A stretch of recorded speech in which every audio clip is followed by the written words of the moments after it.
जय दोस्तों, वंदे मातरम। पाकिस्तान की गरीबी आज की डेट में किसी को भी हैरान नहीं करती, क्योंकि भारत में तो शायद हर कोई जानता है कि पाकिस्तान कैसे खुद कहीं ना कहीं अपनी ही गलतियों के कारण आज इस कंडीशन में पहुंच गया है कि वहां के लोग जो है पाई पाई के लिए मोहताज हो चुके हैं।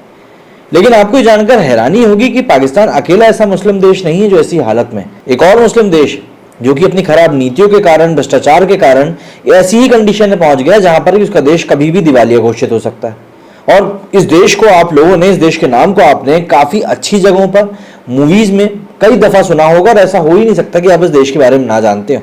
और उसका नाम सुनकर आपको भी उतनी हैरानी होगी जितनी की मुझे हुई थी। इस देश का नाम है मिस्र। आज वो ऐसी कंडीशन में पहुंच गया कि $25 लाख में वो अपने देश की नागरिकता बेच रहा है। मतलब कि हमारे यहाँ निवेश करो और आपको हम अपने यहाँ की नागरिकता दे देंगे। बुरी तरह से आर्थिक संकट में घिरे मिस्र ने इससे बाहर निकलने का एक नया तरीका तलाशा है। मिस्र ने तय किया है कि ऐसे इन्वेस्टर्स जो कि देश में कम से कम $25 लाख तक का निवेश करेंगे, उन्हें यहाँ की नागरिकता दी जाएगी। नागरिकता बेचकर मिस्र ने खुद को संकट से बाहर निकालने का उपाय तलाशा है, जिस पर काफी बहस भी हो रही है। देश में विदेशी मुद्रा का अकाल है और इस वजह से अर्थव्यवस्था एक बड़े संकट में घिर चुकी है। जनवरी में देश में महंगाई दर 26% पर पहुंच गई। आने वाले दिनों में इसमें और ज्यादा इजाफा होने के आसार है। मगर उसका ये नागरिकता बेचने वाला फॉर्मूला कितना कारगर साबित होता है, इसके बारे में सिर्फ और सिर्फ कयास ही लगाए जा सकते हैं। प्लान की अगर हम बात करें तो मिस्र के अखबार अल अहराम के हवाले से न्यूज एजेंसी AFP ने बताया कि आधिकारिक गजट जारी किए गए इस नए फरमान से जुड़ी अधिसूचना के बारे में लोगों को बताया गया है। गजट के अनुसार प्रधानमंत्री मुस्तफा मदबौली निवेशकों के सामने मिस्र की नागरिकता की पेशकश रखेंगे अगर वो नियमों पर खरे उतरते हैं। अगर कोई विदेशी नागरिक चाहे तो रियल एस्टेट में $3 लाख के निवेश के साथ इसे देश की नागरिकता को खरीद सकता है। अगर वो ऐसा नहीं करता है तो फिर मिस्र के किसी भी बैंक अकाउंट में $5 लाख जमा कराने होंगे। जो दो और शर्तें रखी गई हैं उसके मुताबिक देश के एक प्रोजेक्ट में कम से कम $3.5 लाख का निवेश करना, या फिर देश से सरकारी खजाने में विदेशी मुद्रा के तौर पर प्रत्यक्ष राजस्व के तहत करीब $2.5 लाख जमा कराने होंगे। मिस्र भयानक नकदी संकट से गुजर रहा है। कई वजहों से देश वित्तीय संकटों से घिरा है। मिस्र की अर्थव्यवस्था पिछले कई सालों में संघर्ष करती रही है। देश में महंगाई बढ़ती ही जा रही है। जनवरी में ये 26% का आंकड़ा टच कर गई, जो कि 5 सालों में सबसे ज्यादा था। इसमें अभी और इजाफा होने की भी आशंका है।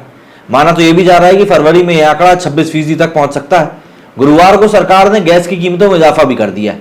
इसके बाद देश भर में कंडीशन के और ज्यादा जटिल होने की आशंका है। हालांकि डीजल की कीमतों में कोई भी बदलाव नहीं हुआ है।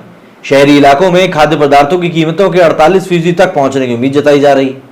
राजधानी काहिरा में खाद्य पदार्थों जैसे कि चावल, कुकिंग ऑयल, ब्रेड और अंडे की कीमतों में दुगना इजाफा हुआ है।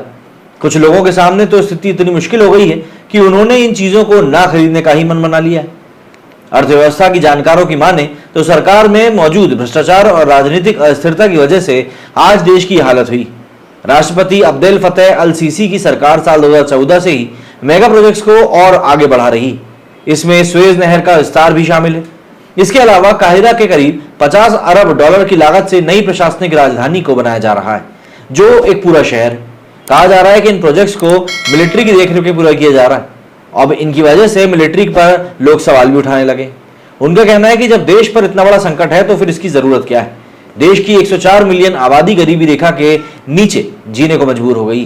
तो यहाँ पर सीधी सीधी सी बात है, जिस तरीके से यहाँ पर एक तरफा तरीके के नियम बनाए जा रहे हैं, उनको देखते हुए समझ में आ रहा है कि कहीं ना कहीं जो सरकार है मिस्र की, वो भी बुरी तरह से फेल हो रही है। और ये जो राजनीतिक अस्थिरता है, ये तो पाकिस्तान में भी है और मिस्र में भी है। आपका इस बारे में क्या सोचना है, कमेंट करके जरूर बताइएगा। मेरे वीडियो फिलहाल इतना ही। जय हिंद, जय भारत।